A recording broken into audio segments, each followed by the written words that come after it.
আজ সকাল সকাল উঠে দেখো কুটুস আমাকে কি জ্বালাচ্ছে, 6:45 বাজে। এখন উঠে ওকে খেতে দিতে হবে, হুসু করাতে হবে। আর এখন 5টার সময় ছেলে গেছে মর্নিং ওয়াক করতে, আর তখন থেকে জ্বালাচ্ছে বিছানার কি হাল। আর সদ্য সদ্য ঘুম থেকে উঠেছি, ভালো লাগে বলো? এই এখন দেখো ও আলিস্যি ভাঙছে। এখন ওর মুখের দিকে তাকিয়ে বসে থাকবে যতক্ষণ না তুমি খেতে দেবে।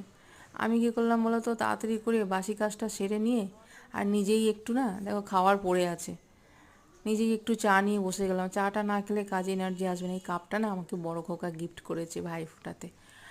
আর যাই হোক, আমি চা খাচ্ছি, ও ততক্ষণে ওর তো বায়না মেটাতে হবে। খাওয়ার পড়ে আছে, খাবে না। কি খাবে জানো? মুড়ি খাবে, মুড়ি।